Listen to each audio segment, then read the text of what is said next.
The wind howled across the Afghan mountains like a living thing, angry and unpredictable. 37 miles per hour, gusting to 42. The kind of wind that made even the best snipers second-guess their calculations. Forward Operating Base Chapman sat in a valley carved from ancient rock and modern violence. September 2011. The war was in its 10th year and everyone was tired. Tired of the dust, tired of the heat, tired of watching good men come home in boxes, or not at all. In a corner of the armory, surrounded by rifles that had seen more combat than most soldiers, a woman worked in silence. Cassandra Brennan, 26 years old. Everyone called her Cass when they bothered to call her anything at all. Most days they just called her the armorer, or coffee girl, or worse things they thought she couldn't hear. She could hear everything. Her hands moved with practiced efficiency across the Barrett M82A1 laid out before her. Cleaning rod, bore brush, solvent. The ritual of maintenance. Each weapon in this armory was her responsibility, and she treated them with the kind of respect most people reserve for family heirlooms. Because in a way, they were family. Guns had raised her more than people ever did. The door burst open. Master Sergeant Wyatt Dalton strode in, 39 years old and built like he'd been carved from the same mountains surrounding the base. Behind him, 4 operators limped through the entrance, blood on their uniforms, exhaustion in their eyes. "Brennan!" Dalton's voice cut through the room like a knife. "We need these rifles cleaned and zeroed. Now!" She didn't look up. "Yes, Sergeant. And get us some coffee while you're at it. Real coffee, not that instant crap." One of the other operators laughed. "Come on, Barbie, make yourself useful." She set down the cleaning rod, slowly, deliberately. Then she stood and walked past them without a word, heading for the small kitchenette at the back of the armory. They always did this, every single time. 6 months she'd been assigned to this unit, and 6 months they'd treated her like she was invisible, or worse, like she was a mascot, a joke. The girl who cleaned the guns and poured the coffee. She made the coffee, strong and black the way they liked it, brought it to them in silence while they complained about the mission, about the terrain, about the equipment that somehow always failed them at the worst possible moments. "These scopes are off," Dalton said, examining his rifle. "How many times do I have to tell you? Precision matters." "The scopes are calibrated correctly, Sergeant." He looked at her like she just suggested the earth was flat. "Are you questioning my assessment?" "No, Sergeant." "Then fix them." She took the rifles, all 5 of them, carried them to her workbench and began the process she'd already completed twice this week, checking zero, adjusting windage, confirming elevation. Everything was exactly where it should be, but she'd do it again, because that was her job. Keep the weapons perfect, keep her head down, and wait. Wait for what, she wasn't entirely sure. But her grandfather had taught her patience above all else. Patience and preparation. The 2 pillars of marksmanship, he used to say. The 2 pillars of life. The operators left. The armory fell silent again, except for the distant thrum of generators and the occasional crack of gunfire from the training range. Cass returned to her work, but her mind drifted. It always did in these quiet moments. Back to Montana, back to the ranch, back to the old man who'd shaped her into something these men couldn't begin to understand. 15 years earlier, Montana high country, where the mountains touched the sky and the nearest neighbor was 10 miles away. "Breathe, Cassandra." The voice came from beside her, low and steady. Colonel Samuel Flint Brennan, retired Marine. 73 years old and still straight-backed as a rifle barrel. She was 11, small for her age, with her grandfather's gray eyes and her mother's stubborn jaw. The rifle in her hands was almost as long as she was tall. "Feel the wind," he continued. "Don't fight it. Understand it." The target sat 800 yards downrange, a steel plate 12 inches across. Impossible for most shooters at this distance. Child's play for Flint. He was teaching her to make it child's play for her, too. "Wind's coming from your right. 4 o'clock, maybe 7 miles per hour. What does that mean?" She closed her eyes, feeling it on her face, smelling the sage and pine it carried. "Bullet will drift left." "How much?" 3 inches, maybe 4. "At this distance?" She recalculated. 6 inches. "Good. Now, what else affects the shot?" "Gravity. Bullet drops over distance." "How much?" Her young mind worked through the mathematics her grandfather had drilled into her since she was old enough to hold a calculator. 180 inches. 15 feet. And? She thought harder. There was something else. Something he'd mentioned last week. "The Earth. It's spinning." She could hear the smile in his voice even though she couldn't see it, her eyes still closed, still feeling the wind. The Coriolis effect. Most shooters never think about it. At 800 yards, it barely matters. But at 2,000, 3,000, it matters a hell of a lot. He adjusted her position slightly, elbow tucked in, cheek against the stock. In Korea, I made a shot at 2,100 yards, saved my spotter's life. Took me 40 minutes to line it up. I had to account for wind, drop, temperature, even the altitude. But the most important thing? What? Patience. Waiting for the moment when everything aligned, when the wind settled, when the target stopped moving, when my heart beat steady and slow. He paused. You can have all the skill in the world, but without patience, you're just wasting ammunition. She opened her eyes, settled her breathing, found the rhythm her grandfather had taught her. In through the nose, out through the mouth. Slow, controlled. The crosshair settled on the target. She compensated for wind, for drop, for every variable she could calculate. Then she waited. 1 heartbeat. 2. 3. Between the third and fourth, in that moment of absolute stillness, she squeezed the trigger. The rifle kicked against her shoulder. The bullet flew downrange, covering 800 yards in just over a second, and the steel plate rang like a bell. Flint said nothing for a long moment. Then, quietly, "You're going to be better than me someday." She didn't believe him, not then, but he believed it, and he spent the next 14 years proving it. The memory faded. Cass found herself staring at the rifle in her hands, the one she'd been cleaning while her mind wandered. How many times had she done this? Cleaned weapons while remembering the lessons her grandfather had taught her. The lessons no one here knew she'd learned. She'd won 7 long-range shooting championships between 2004 and 2010. Under different names, different aliases. Because the few times she'd mentioned her skills in the army, she'd been laughed out of the room. So she'd stopped mentioning them, stopped trying to be seen. The armory door slammed open again, jerking her fully back to the present. This time it was Corporal Finn Ashford, 23 and still young enough to look at the world like it might make sense someday. "Brennan, Colonel Garrett wants everyone in the briefing room. Now." She set down the rifle she'd been cleaning. "What's happening?" "Dunno, but it's bad. Real bad." The briefing room was packed. Every operator on the base, it seemed. Standing room only, the air thick with tension and the smell of gun oil and stale coffee. Colonel Vincent Garrett stood at the front, 52 years old, with the kind of face that had seen too much and remembered all of it. Behind him, a map of the region lit up on a screen, red markers, hostile positions, and one blue marker, isolated and alone. "Listen up," Garrett's voice cut through the murmurs. 3 hours ago, CIA contractor Graham Aldridge was taken by Taliban forces operating in the Kunar province. A satellite image appeared on screen, a compound carved into a mountainside, surrounded by jagged peaks and deep valleys. Aldridge was conducting intelligence operations near the Pakistani border. His convoy was ambushed. 6 Afghan National Army personnel killed. Aldridge is being held by a Taliban commander named Rashid Azimi. Another image, a bearded man in traditional clothing, holding an AK-47, staring at the camera with the kind of hatred that transcends language. Azimi has made his intentions clear. He plans to execute Aldridge on camera. He's given us 12 hours before the video goes live across every extremist website on the planet. The room went cold. Everyone knew what that meant.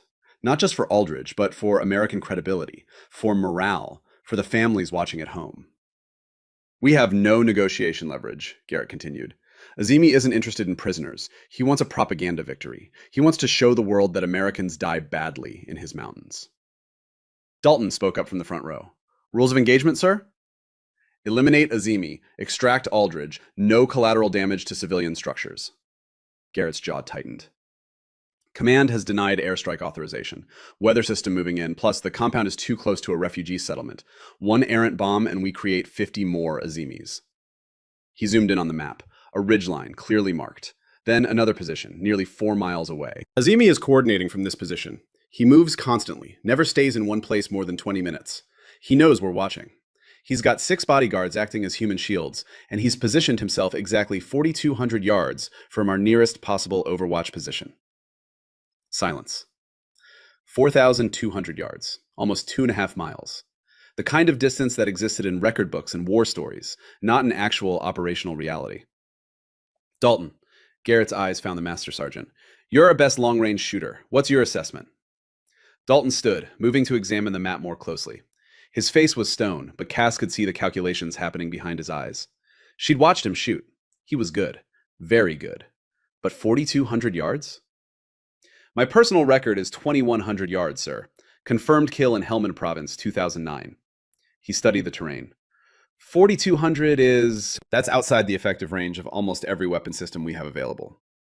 Can you make the shot? A pause. Too long. Then, I can try, sir. That's not what I asked. Yes, sir. I can make the shot. Garrett nodded.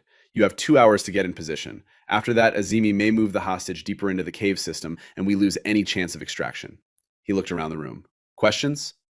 No one spoke. What was there to say? It was a nearly impossible shot, but it was the only option they had. Dismissed. Dalton, select your spotter and equipment. Move out in 30 minutes. The room emptied quickly. Operators heading to gear up, running through checklists, preparing for what might be a disaster. Cass stood to leave, but something made her stay. She moved to the map, studying it while the room cleared out. The distances, the terrain, the wind patterns she'd been tracking for 3 days as part of her routine weather monitoring. 4,200 yards.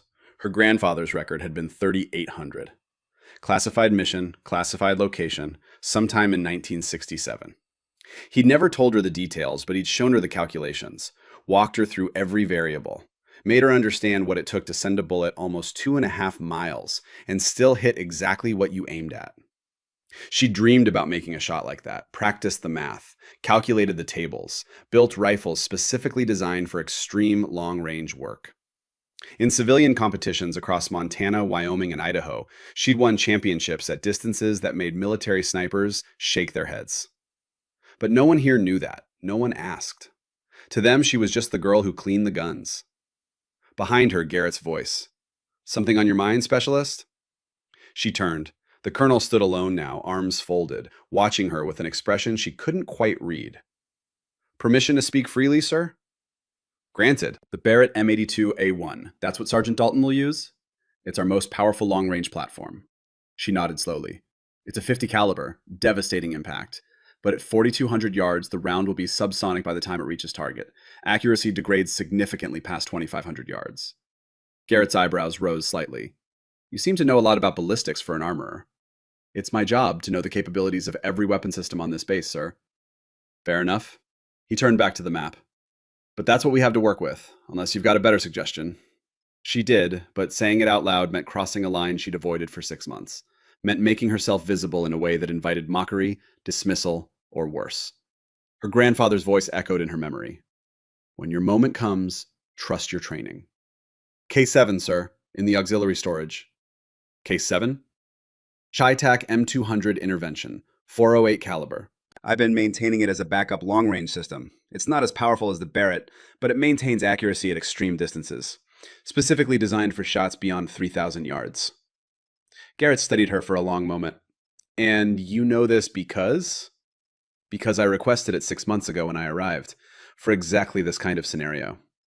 Requested it for Dalton to use? The moment stretched out. Truth or lie? Safety or risk? No, sir. His expression didn't change, but something shifted in his eyes. Stand by, Specialist. Don't go anywhere. He walked out, leaving her alone with the map and the awful weight of what she'd just implied. 2 hours later, the observation post overlooked a valley that could have been beautiful if it wasn't trying to kill everyone in it. Dalton lay prone behind the Barrett, eye to the scope, making micro-adjustments. His spotter called out wind speed, direction, temperature, all the variables that mattered at extreme range. Cass stood 30 feet back, technically there to support equipment needs, really there to watch her weapons perform. That's what she'd told herself anyway. The wind howled, 37 miles per hour, gusting higher. Dalton's finger moved to the trigger, squeezed. The Barrett roared. The bullet flew downrange, taking almost 6 seconds to cover the distance. Long enough to think, long enough to hope. Through spotting scopes, they watched the impact. 15 feet left of target. Dust cloud where the bullet struck rock. Wind pushed it, the spotter said. Adjust 2 minutes right. Dalton made the correction, settled in, fired again. 10 feet short. Bullet drop exceeding calculations. Temperatures dropping, the spotter called out. Affects the ballistic coefficient. Add 1 minute elevation. Third shot. Fourth shot. Fifth shot. Each one close. Each one not close enough. Azimi moved between shots, never staying still long enough to present a clean target for more than a few seconds. Like he knew someone was trying to kill him from miles away and was determined not to make it easy. An hour passed. Then 90 minutes. 15 shots fired, 15 shots wasted. Dalton slammed his fist into the rock beside him. I can't get a read on the wind at this range. It's shifting every 3 seconds. The bullet's in the air for almost 6 seconds. By the time it gets there, everything's changed. Garrett's voice crackled over the radio. Viper 1, status? No joy, sir. I can't make the shot. Static. Then, stand by. The silence that followed was worse than any explosion. Every operator at the observation post knew what it meant. An American was going to die on camera. The mission was failing, and there was nothing anyone could do about it. Cass moved forward, past the other operators, past the spotters and the equipment and the growing sense of defeat. She stood at the edge of the observation post, looking out at the ridgeline where Azimi moved like a ghost between rocks. 4,200 yards. Her grandfather's voice. You're going to be better than me someday. She turned to face Dalton, faced all of them. Sir, she said, her voice cutting through the wind, I can make that shot. For 3 seconds, no one moved. No one breathed. Then the laughter started. Not mean laughter exactly, more like the laughter of exhausted men hearing something so absurd it broke through their despair for just a moment. Dalton turned around, his face a mask of disbelief. Excuse me? I can make that shot, she repeated, calmer now, certain. The shot I just missed 15 times. His voice dripped with something between amusement and anger. The shot that's outside the effective range of this weapon system. The shot that requires calculations I've been working on for 2 hours. You think you can just walk up here and... Yes. The laughter stopped, because she hadn't smiled, hadn't blinked, hadn't shown even a flicker of doubt. Corporal Ashford spoke up from the back. Sergeant, maybe we should... Should what? Dalton's attention snapped to the younger man. Let the coffee girl take over? This is combat operations, not a feel-good training exercise. With respect, Sergeant, Cass said quietly, I'm not asking for permission. I'm volunteering for the mission. On what authority? You're not qualified, you're not trained, you're not an operator. I know. She met his eyes without flinching. But I am a shooter, and I can make that shot. Garrett's voice cut through the radio. What the hell is going on up there? Dalton grabbed the radio. Colonel, Specialist Brennan is... She's requesting to take the shot. Silence on the other end. Long enough that Cass thought maybe the radio had cut out. Then, put her on. Dalton handed her the radio like it might explode. Specialist Brennan, this is Colonel Garrett. You understand what you're asking? Yes, sir. You understand that Sergeant Dalton, one of the most experienced snipers in Special Operations Command, has been unable to make this shot. Yes, sir. And you believe you can? I don't believe, sir. I know. Another pause. On what basis? This was it. The moment where everything changed or everything ended. My grandfather, sir. Colonel Samuel Brennan, United States Marine Corps, retired 1972, Korea, and classified Cold War operations after that. She heard something shift in Garrett's voice. Flint Brennan? Yes, sir. He trained me from the time I was 8 years old until he passed in 2009. Long-range marksmanship was his specialty. His record shot was 3,800 yards, classified mission 1967. She paused. He taught me to beat it. The silence stretched so long she thought she'd lost him. Then, Dalton, give her one attempt. If she misses, you take back over. But we're running out of time and out of options. Brennan, you get one shot. Make it count. The radio clicked off. Dalton stared at her like she'd just grown a second head. Around them, the other operators watched with expressions ranging from curiosity to outright hostility.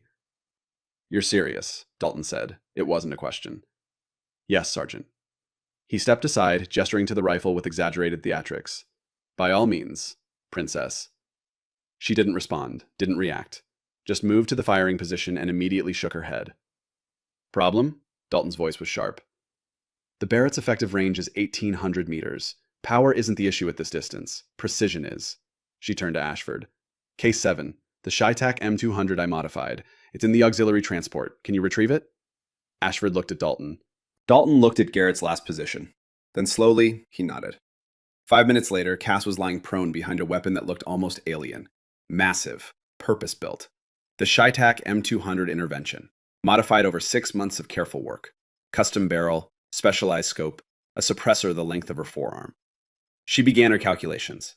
Distance, 4,217 yards. Elevation change, 340 feet. Temperature, 67 degrees Fahrenheit. Dropping. Humidity, 23%. Wind, 37 miles per hour at ground level. Gusting to 42. Dalton folded his arms. We already calculated all of that. You calculated based on ground level wind readings, she said, not looking up from her tablet. At this distance, the bullet will pass through at least 6 different wind layers, each with different speeds and directions. Silence. She continued working. Her fingers moved across the tablet, running calculations that looked like advanced physics equations, because that's exactly what they were. Additionally, at 4,200 yards, Coriolis drift becomes significant. Earth's rotation will push the bullet approximately 31 inches to the right during flight time. Dalton stared. How do you even know that? Physics, Sergeant. The bullet will be in the air for 5.8 seconds. The Earth rotates at roughly 1,000 miles per hour at this latitude. The math isn't complicated, it's just something most people don't think about. She looked up at him. My grandfather made me calculate Coriolis drift for every shot over 2,000 yards, for 14 years, until I could do it in my head. She returned to her scope. Now please be quiet, I need to concentrate. The minutes stretched like hours. Cass lay perfectly still, her breathing slow and controlled, her eye never leaving the scope. She was watching Azimi, tracking his movements, calculating the patterns. Every 20 minutes he moved. But within those 20 minutes, he had a rhythm. 4 minutes in one position, 3 minutes moving, 5 minutes in the next position. She was looking for the window, the moment when he'd be still, exposed, and vulnerable. Behind her, the entire team had gone silent. Even Dalton had stopped making comments. There was something about the absolute focus radiating from this woman that commanded a different kind of respect. Not the respect of rank or authority, but the respect given to someone who clearly knew exactly what they were doing. Garrett's voice crackled over the radio. Viper 1, status. We have 10 hours and 43 minutes until the execution deadline. Cass didn't respond. Couldn't respond. She was in that place her grandfather had taught her to find. The place where nothing existed except the shot. Where the world contracted down to wind and distance and the slow, steady rhythm of her own heartbeat. She watched the wind indicators she'd mentally mapped across the terrain. Grass movements at different elevations, dust patterns, heat shimmer variations, each one telling her something about the invisible currents of air between her and the target.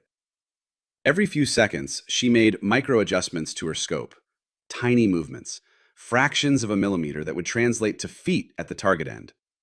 Time stopped meaning anything. There was only observation, only patience. Finally, after what felt like an eternity, she spoke. Her voice was barely above a whisper. Target is stationary. Window is approximately 4 seconds. Her finger moved to the trigger. For Cassandra Brennan, time itself seemed to slow down. She could feel her heartbeat. 62 beats per minute, steady, strong. She waited for the space between beats, the moment of absolute stillness that her grandfather had taught her to find, the moment when the body was perfectly calm. His voice echoed in her memory as clear as if he were lying beside her. When everything goes quiet, when the world holds its breath, that's when you take the shot. She exhaled halfway, held it, and squeezed. The Shytac roared. A .408 caliber bullet erupted from the barrel at 3,000 feet per second, beginning its incredible 4,217-yard journey through the Afghan sky. Cass didn't move, didn't breathe. She counted in her head, 1, 2, 3. The bullet traveled through the first wind layer, pushed slightly left, compensated by the initial aim adjustment. 4. Through the second layer, different wind direction, the bullet's path curved minutely. 5. Gravity pulled. The bullet dropped, but the elevation adjustment accounted for it. The trajectory was perfect. 5.7. The Earth's rotation nudged the bullet right, 31 inches, just as calculated. The windage adjustment compensated perfectly, 5.8.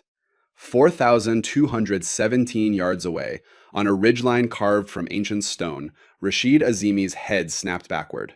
He crumpled. Didn't move again. At the observation post, dead silence. Then, pandemonium. Holy, did she? Confirm, I need confirmation. Dalton grabbed his binoculars, staring at the distant ridgeline where the terrorist commander now lay motionless. His face had gone completely white. 4,200 yards, he whispered. She just made a 4,200-yard shot on a target that was only visible for 4 seconds.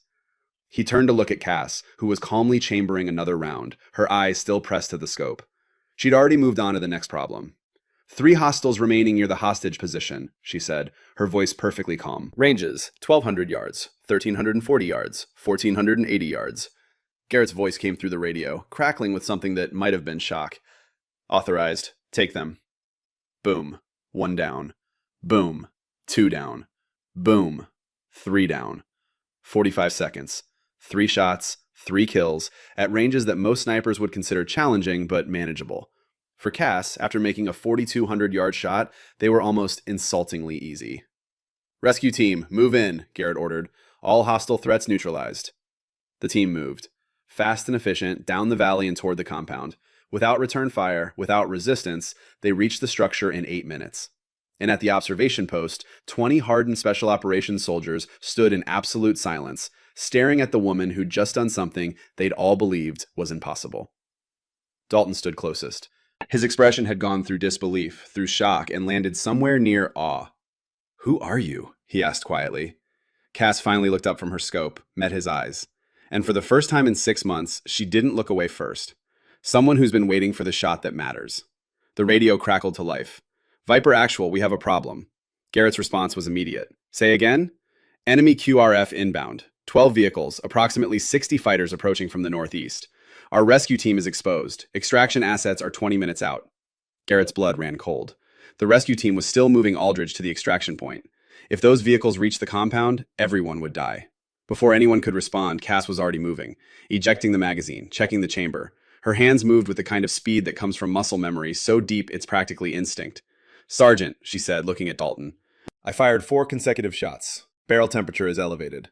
I need my second barrel. It's in case 7. Dalton stared at her. "You have a second barrel?" "Pre-zeroed, calibrated, ready to install." Jesus Christ. He turned to Ashford. "You heard her. Move."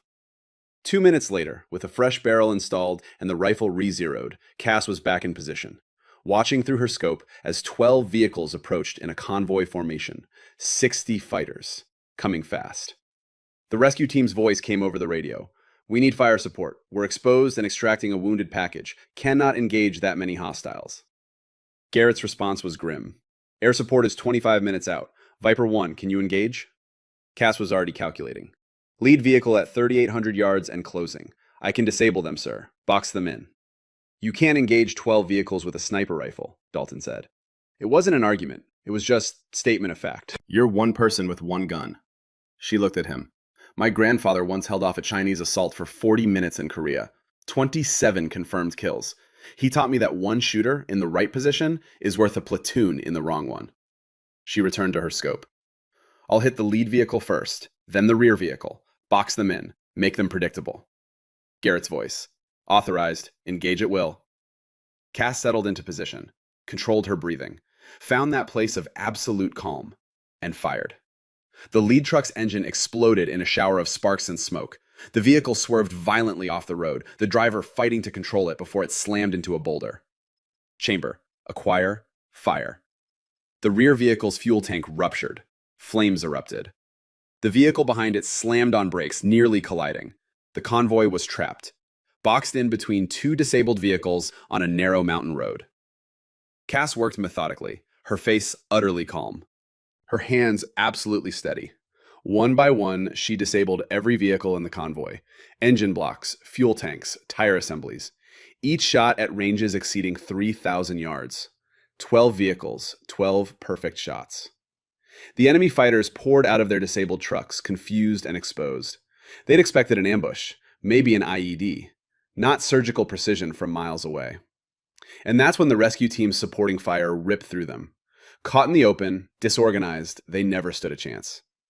20 minutes later, Graham Aldridge was aboard an extraction helicopter, alive, unharmed except for some bruises and dehydration. The mission was complete. As the helicopter disappeared into the distance, Garrett stood at the observation post, watching Cass methodically break down the Shitak, cleaning it, storing it, treating it with the same quiet respect she'd shown every weapon in her care for 6 months. Dalton approached the colonel. His voice was low. "Sir, I've been doing this for 17 years.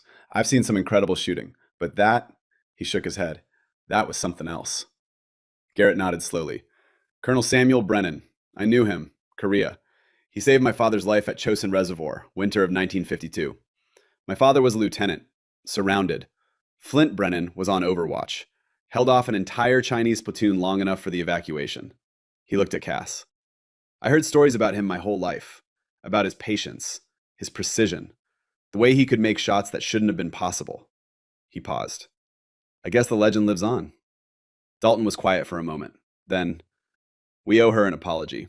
Hell, I owe her about 1,000 apologies. Yes, Garrett said. You do. As the sun set over the Afghan mountains, painting the sky in shades of orange and red, Cassandra Brennan sat alone at the observation post. The others had moved out, heading back to base. She held her grandfather's leather notebook, worn, weathered, a weight in her hands that felt heavier than any rifle. Tomorrow, she'd read it properly. Tonight, she just needed to hold it. 4 men dead by her hand, dozens of Americans alive because of it. The mathematics was simple, even if the emotions weren't. She closed her eyes and let the Afghan wind wash over her. Somewhere in that wind, she swore she could hear her grandfather's voice. When your moment comes, trust your training. She had, and everything had changed. She stood, packed away the notebook, and walked back toward the base, the setting sun at her back and the weight of history on her shoulders. Behind her, on that ridgeline 4,200 yards away, the wind continued to howl. But for Cassandra Brennan, everything had finally gone quiet. The stars over Afghanistan were different from Montana stars, sharper somehow, colder, like they were watching from a greater distance, observing but never interfering. Cass sat outside the armory, her back against the corrugated metal wall, the ShyTac disassembled on a tarp in front of her. Even after what she'd done today, the ritual of cleaning remained, maybe especially after what she'd done today. 4,217 yards. The number kept running through her mind. Not with pride exactly, more like confirmation, like finally receiving an answer to a question she'd been asking for 14 years. Her grandfather had been right. She was better than him. The thought should have brought satisfaction. Instead, it brought a hollow ache, because he wasn't here to see it. Wouldn't ever know that his endless hours of teaching had produced exactly what he'd predicted. Brennan? She looked up. Dalton stood 10 feet away, hands in his pockets, looking more uncomfortable than she'd ever seen him. Behind him, the rest of his team lingered at a respectful distance. Sergeant? He moved closer, slowly, like approaching a spooked horse. I need to say something. You don't owe me anything. Yeah, I do. He crouched down, meeting her at eye level. For 6 months, I treated you like you were invisible. Made jokes, called you names. He paused. You could have told us who you really were at any time. Could have shut us all up with one trip to the range. Would you have believed me? He thought about that. Probably not. Then what would have been the point? Dalton nodded slowly. Fair enough. He watched her hands work, cleaning the bolt assembly with practiced efficiency. Where did you learn to shoot like that? And don't just say your grandfather. That level of skill doesn't come from genetics. 14 years, she said simply. Every weekend, every leave, every spare moment. Civilian long-range competitions from Colorado to Washington State. 7 championships between 2004 and 2010. She looked up at him. Under different names, different aliases. Because the few times I mentioned my shooting skills in the Army, I got laughed out of the room. So you stopped trying to prove it. I stopped trying to prove it to people who'd already decided what I was capable of. She set down the bolt. My grandfather taught me that respect isn't given, it's earned. But he also taught me that you can't earn respect from people who refuse to see you. She paused. So I stopped trying to be seen. Figured someday the moment would come where being invisible didn't matter anymore. Today was that moment. Today was that moment. Dalton stood, extended his hand. Tomorrow morning, I'm requesting that you be assigned to our tactical team as a designated marksman, if you'll accept. She looked at his hand, at the genuine respect in his eyes. Then she shook it. On one condition, Sergeant. Name it. You call me Brennan, or Cass, or even Specialist, but never Barbie, never Sweetheart, never Coffee Girl. A smile ghosted across his face. How about steady? Because watching you work today, that's what you are. Steadiest damn shooter I've ever seen. She considered that. I can live with steady. Good. He turned to leave, then stopped. One more thing. Tomorrow, Colonel Garrett wants a full debrief. You'll need to walk us through every calculation, every adjustment, everything that went into those shots. Because command is going to want to know how the hell you did what you did. After he left, Cass returned to her cleaning, but her hands had started shaking. Just slightly. The adrenaline finally catching up with her. The weight of what she'd done settling in. She'd killed 4 men today. ended 4 lives with surgical precision from distances most people couldn't even comprehend. Graham Aldridge was alive because of her. The rescue team had come home safe. 4 enemies eliminated, dozens of allies protected. The mathematics was simple, even if the emotions weren't. She finished cleaning the rifle, packed it away, and walked back to her quarters, where sleep would not come easy. The debriefing room was packed, not just with Garrett's command staff, but with intelligence officers, analysts, even a 2-star general who'd flown in from Bagram specifically for this. Cass stood at the front, a laser pointer in her hand, the satellite imagery of yesterday's operation displayed on the screen behind her. She'd been talking for 45 minutes, walking them through the mathematics, the atmospheric calculations, the ballistic coefficients, showing them the wind layers, the Coriolis compensation, the way she'd accounted for every variable. The general, a man named Hartwell with 30 years of combat experience etched into his face, held up a hand. Specialist Brennan, let me make sure I understand. You're telling me that a 4,000-yard shot requires accounting for the rotation of the Earth? At that distance, yes, sir. The Coriolis effect becomes significant. At our latitude, approximately 41 degrees north, the drift is roughly 31 inches to the right for every mile of flight. Since the bullet traveled nearly 2.5 miles, the total drift was approximately 77 inches. 6.5 feet. Yes, sir. Hartwell leaned back in his chair. And you calculated this in your head? My grandfather made me calculate it for every long-range shot I took for 14 years. Eventually, the math becomes automatic. Show me. She blinked. Sir? The calculation. Show me how you do it, right now. No tablet, no calculator. The room went silent, every eye on her. Distance, 2,000 yards. Wind, 8 miles per hour from 3 o'clock. Temperature, 70 degrees. Sea level. 408 Shytac round. Calculate the shot. Her mind went to work. Numbers flowing like water through channels worn deep by repetition.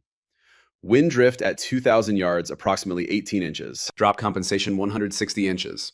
Coriolis drift, negligible at that range, maybe 2 inches. Total windage adjustment, 0.4 milliradians right. Total elevation adjustment, 5.3 milliradians up. She'd said it in less than 10 seconds. Hartwell looked at his intelligence officer, who'd been frantically working a calculator. The officer nodded slowly. She's within 0.1 milliradians on both axes, sir. Jesus Christ. Hartwell stood, walked to the front of the room, and extended his hand. Specialist Brennan, that was the most impressive demonstration of applied mathematics under pressure I've ever witnessed. She shook his hand, uncomfortable with the attention. It's just practice, sir. No, it's gift, combined with an extraordinary amount of practice. He turned to Garrett. Colonel, I want Specialist Brennan attached to JSOC operations immediately. We've got 3 high-value targets in the region that conventional assets can't reach. If she can replicate yesterday's performance, we can turn the tide on multiple operations. Garrett nodded. Already in progress, sir. I've reassigned her to our tactical element effective immediately. Good. Hartwell looked back at Cass. One question, though. Yesterday you made 4 shots in combat conditions. The first was 4,200 yards. The next 3 were significantly closer. How do you manage the mental transition from extreme long range to medium range? It's not really a transition, sir. Once you can calculate for extreme range, everything closer becomes simpler. Fewer variables, less time for drift and drop to accumulate. She paused. My grandfather used to say that if you can hit a target at 3,000 yards, hitting one at 1,000 is like taking a breath. And the emotional aspect, taking a human life from that distance? The room waited for her answer. This was the question they all wanted to ask, but hadn't. My grandfather served in Korea, sir. Chosin Reservoir. He told me that every shot he took, he thought about the Marines he was protecting. The men who'd go home to their families because of his actions. She met Hartwell's eyes. Yesterday, I thought about Graham Aldridge, about the rescue team, about their families. I didn't take 4 lives, sir. I saved dozens. Hartwell studied her for a long moment, then nodded. Good answer, Specialist. Good answer. The debriefing continued for another hour. Questions about equipment, about training protocols, about whether her techniques could be taught to other snipers. Cass answered everything as honestly as she could, though she suspected that much of what she did was the result of a childhood most people couldn't replicate. You couldn't recreate 14 years of training in Montana high country. Couldn't replicate a grandfather who'd been a living legend and dedicated his retirement to creating another one. When it finally ended, Garrett asked her to stay behind. Walk with me, he said. They left the building, heading toward the perimeter of the base. The mountains rose in the distance, purple and gray in the afternoon light. Somewhere out there, the war continued. But for the moment, in this small bubble of safety, there was quiet. "I knew your grandfather," Garrett said after they'd walked for a minute in silence. "I don't know if Dalton told you." "He mentioned something, sir." Chosin Reservoir, winter of 1952. Coldest winter Korea had seen in decades. My father was a lieutenant, leading a platoon that got cut off during the retreat. Chinese forces everywhere. They should have died. He paused. Flint Brennan was on a ridgeline, solo. His spotter had been killed 2 days earlier. He held that ridge for 6 hours, 27 confirmed kills, gave my father's platoon time to withdraw. Cass said nothing. She'd heard the story, but never with this much detail. When they finally got back to friendly lines, my father went looking for the man who'd saved them. Found Flint cleaning his rifle. Asked him how he'd done it. "You know what your grandfather said?" "What, sir?" "He said patience is a weapon most soldiers don't know how to use. He said the Chinese kept coming because they thought they were facing a platoon. But it was just him. One man. Making every shot count." Garrett looked at her. "My father passed in 1978. Heart attack. But until his last day, he never stopped telling me about Flint Brennan, the man who saved his life." His voice softened. "He made me promise that if I ever had the chance, I'd thank him. I never got to. So I'm thanking you." Her throat felt tight. "Thank you, sir." "There's something else." Garrett pulled a folder from under his arm. "Your grandfather's classified service record. Operations between 1955 and 1972. Cold War stuff. Most of it's still sealed, but I pulled some strings." He handed her the folder. "The shot you beat yesterday. 3,800 yards. It was in East Germany, 1967. Counter-Soviet operation. He eliminated a KGB officer who was coordinating with terrorist cells targeting American installations." Garrett smiled slightly. "The shot was impossible. The conditions were worse than yesterday. But he made it anyway." Cass opened the folder, saw her grandfather's face in a photo from 1967. Young. Serious. The same gray eyes she saw in the mirror every morning. "There's more," Garrett continued. "After that shot, they wanted to make him an instructor. Bring him stateside. Have him train the next generation of snipers. He refused. Said he wasn't done in the field yet. Served 5 more years before finally retiring." He paused. "I think he was waiting for something. Or someone. I think maybe he knew that his real legacy wouldn't be the soldiers he could train in the army. It would be you." The weight of those words settled over her like a blanket, heavy but not unwelcome. "He never talked much about his service," Cass said quietly. "Only what was relevant to training me.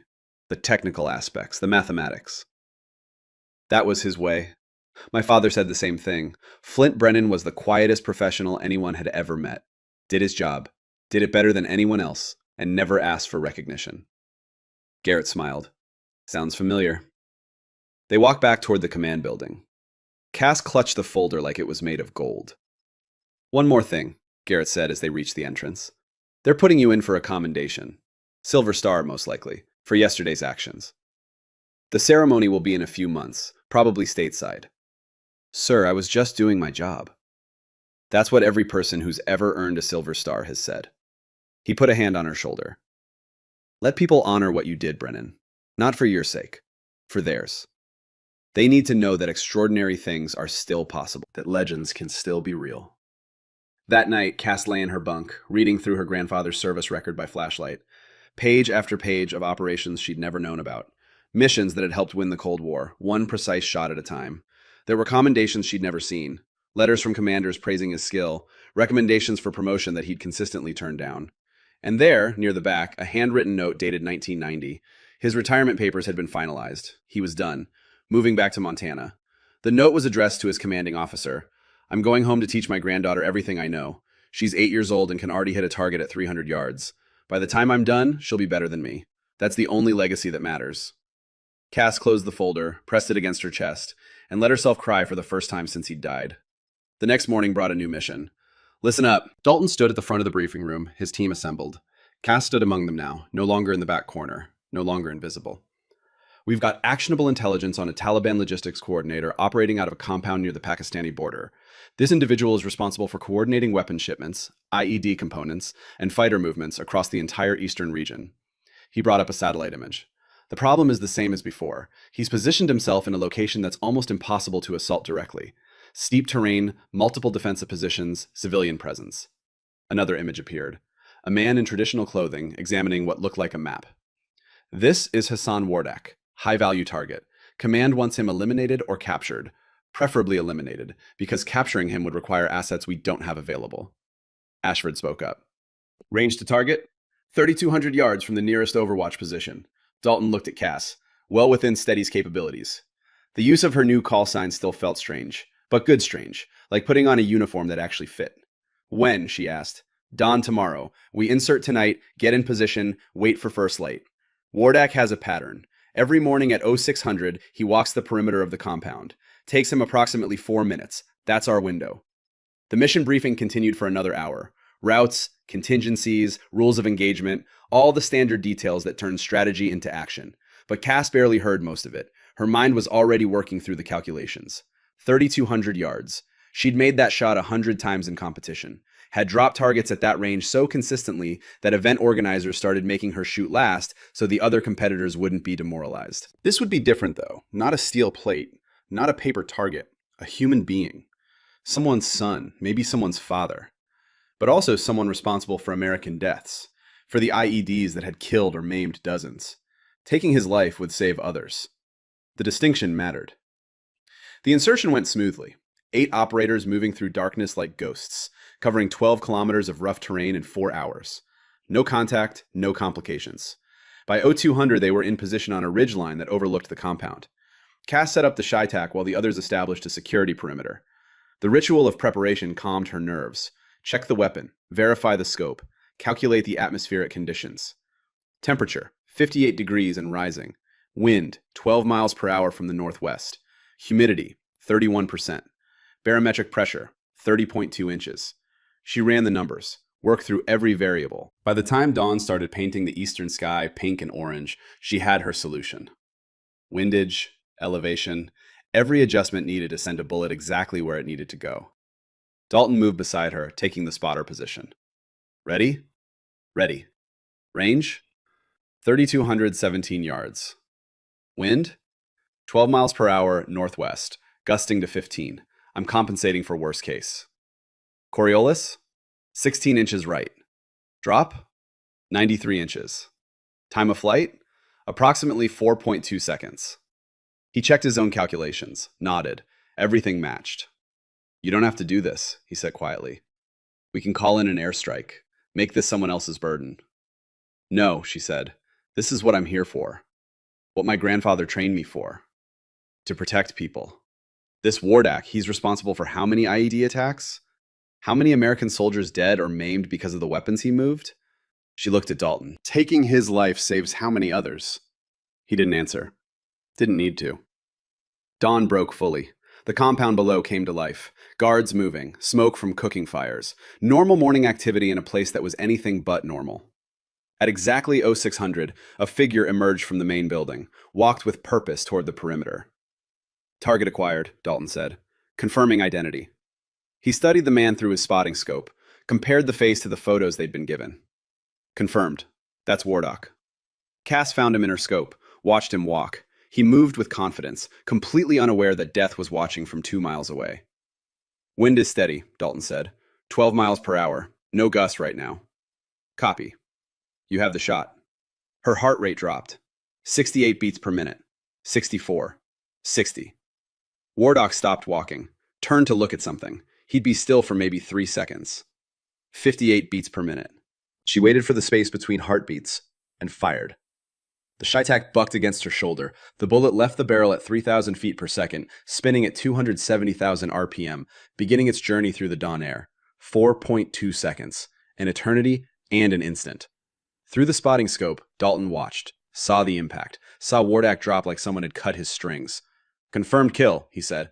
His voice was steady, but Cass could hear something underneath. Not quite admiration, more like a kind of awe tinged with unease.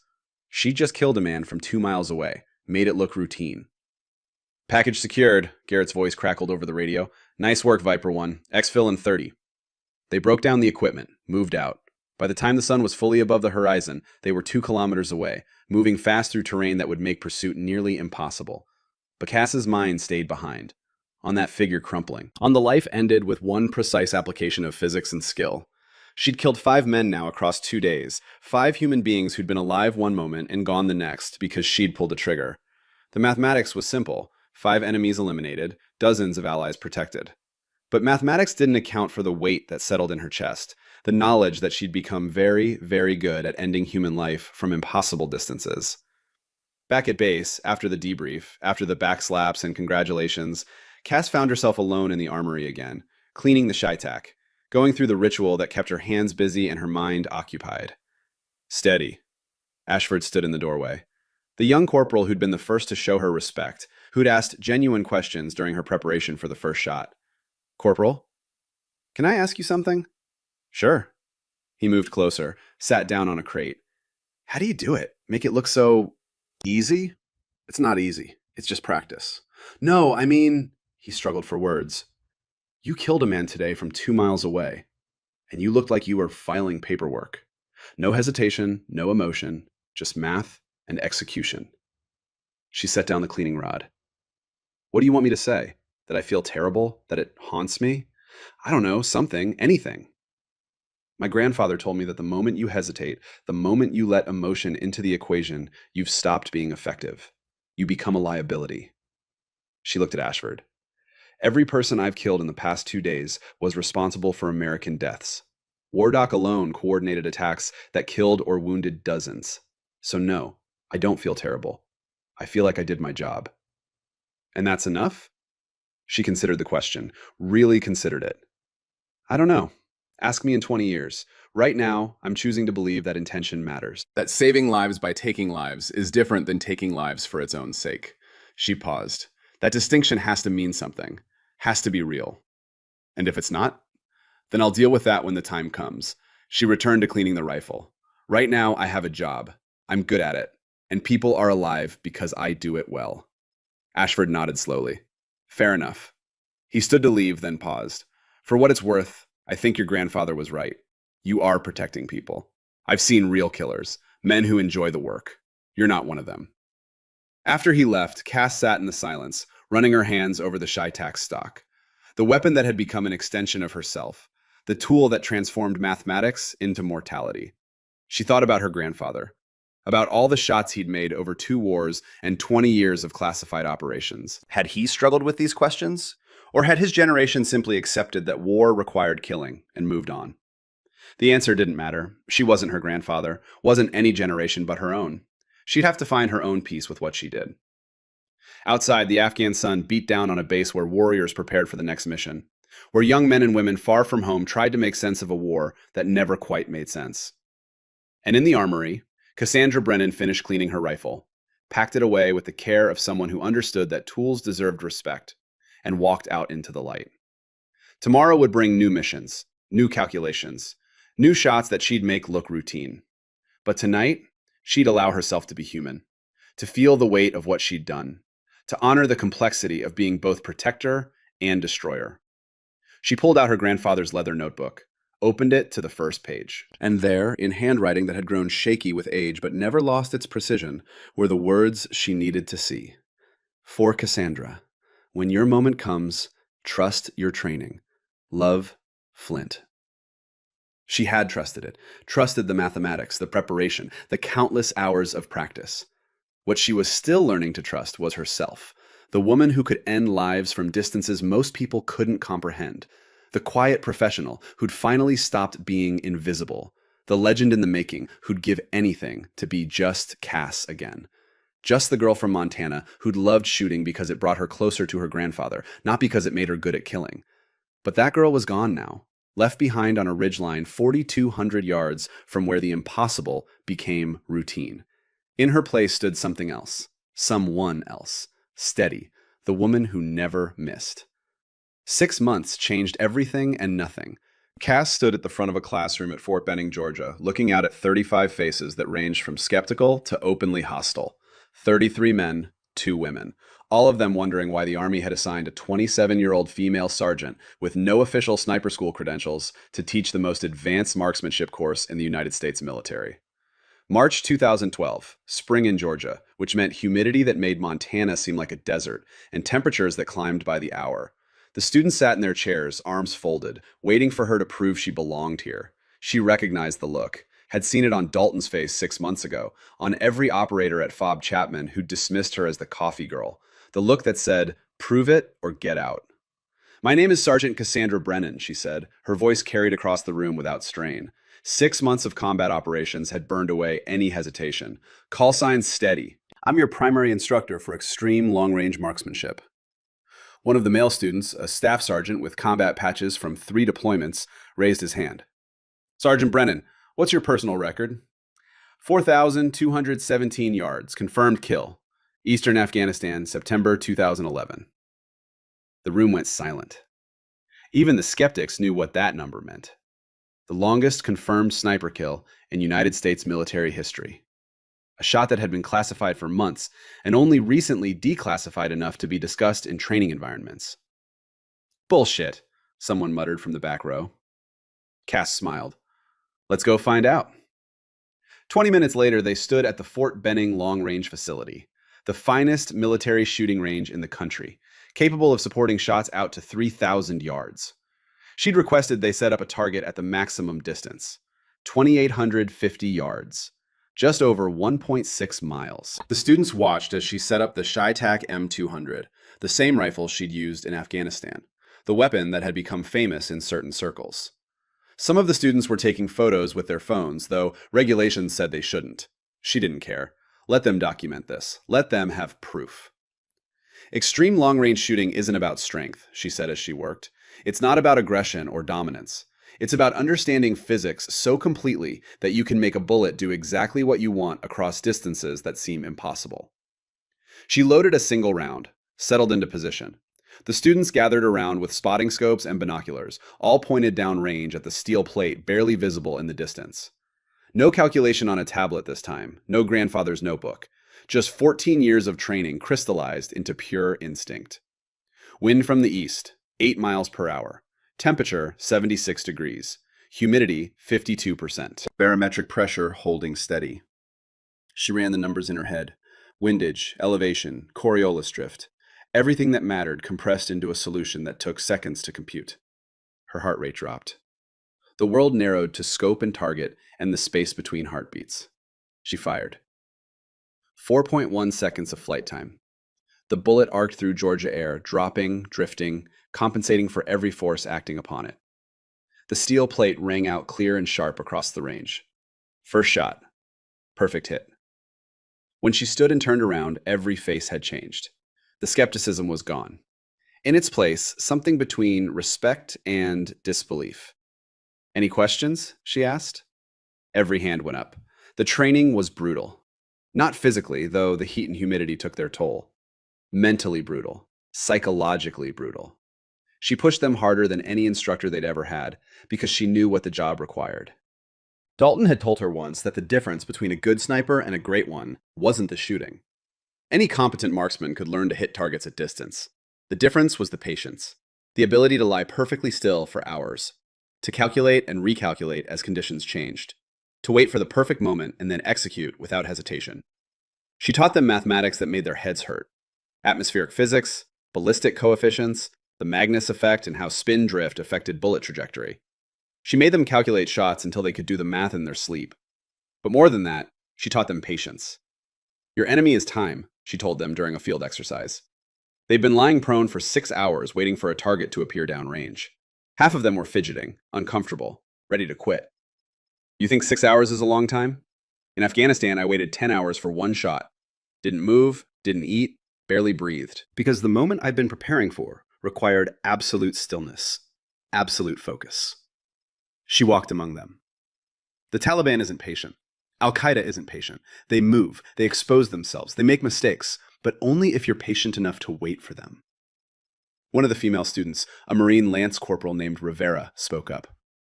Sergeant, how do you stay focused that long? How do you keep from losing your edge?